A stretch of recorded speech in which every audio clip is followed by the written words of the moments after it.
ప్రజలు టీడీపీ వైపు చూస్తున్నారని విశాఖ పశ్చిమ ఎమ్మెల్యే గణబాబు దక్షిణ టీడీపీ సమన్వయకర్త గండి బాబ్జీలు పేర్కొన్నారు.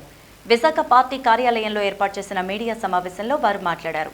చంద్రబాబు చేపట్టిన రా కదలిరా సభలకు లక్షలాదిగా తరలివస్తున్న జనాలను చూస్తూ ఉంటే టీడీపీ గెలుపు నల్లేరు మీద నడకే అనిపిస్తోందన్నారు.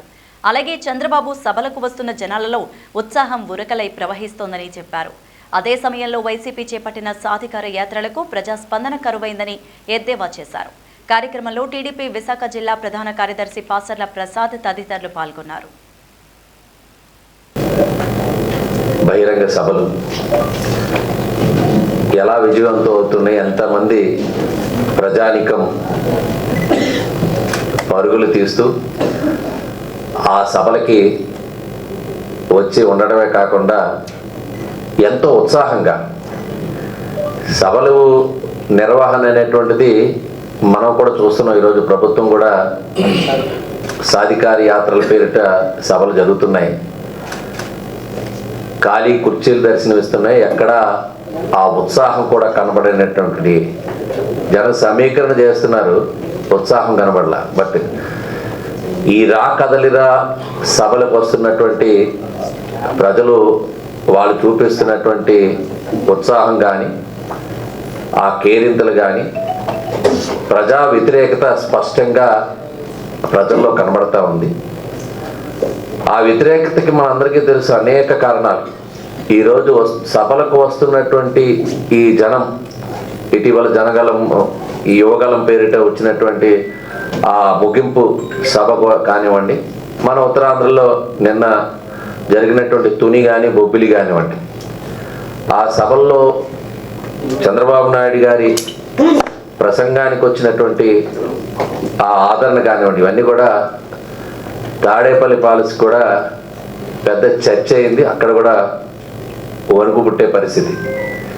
మిత్రులు వెస్ట్ శాసనసభ్యులు రాంబాబు గారికి, మిత్రులు ఇంకో మిత్రులు మన సెక్రటరీ ప్రసాద్ గారికి, ప్రెస్ మిత్రులారా అందరికీ నమస్కారం. ఇప్పుడే మా సోదరులు అన్నీ చెప్పినట్లు ఒక్క ఉదాహరణ నేను చెప్పదలుచుకున్నా. నిన్న బొబ్బుల్లో నేనేమో రాజాం నియోజకవర్గానికి అబ్జర్వర్గా వెళ్ళా. జనం డెఫినెట్గా అన్ని కాన్స్టిట్యున్సీల నుంచి అందరూ కూడా బాగానే మొదలై చేశారు. మీటింగ్ స్టార్ట్ అయ్యేసరికి చంద్రబాబు నాయుడు గారు వచ్చేసరికి 1:20 అయింది. ఆయన డయాస్ దగ్గర వచ్చేసరికి మేమందరం వేదిక మీద కూర్చున్నాం. బాబు ఈ జనం ఉంటారా, అసలు ఎవడైనా వింటాడా, మహానుభావులు. మరి టైం అయితే లేట్ అయిపోయింది. మనం 11 చెప్పాము, 11:30 లేదు, 12 లేదు, 1 అయిపోయింది. అసలు మేమందరం కూడా భయపడుతున్నాం ఏమవుద్దా అని. ఆయన కరెక్ట్గా 1:20 డయాస్ మీదకి వచ్చారు. వచ్చిన తర్వాత ఆయన స్పీచే సుమారు 1:05. 1:05 కూడా ఎవడు ఒక్కడ కూడా పిన్ డ్రాప్ సైలెంట్. మాట్లాడితే గట్టిగా కేకలు, ఇవన్నీ కూడా చూసి నిజంగా మేము అనుకున్నాం అప్పుడు. అంటే జనంకి ఇప్పుడు మార్పు వచ్చింది. ఎట్టి పరిస్థితుల్లో కూడా తెలుగుదేశం పార్టీని గెలిపించాలనే ఆలోచన ప్రజల్లో ఉంది. కాబట్టి మేము ట్రావెల్ చేసినప్పుడు కూడా ఆటోలో 20 మంది 30 మంది ఒక ఆటోలో, మన వైజాగ్ 4 ఎకరం. ఇక్కడ సిటీ వాతావరణాన్ని బట్టి చెప్తున్నాను నేను.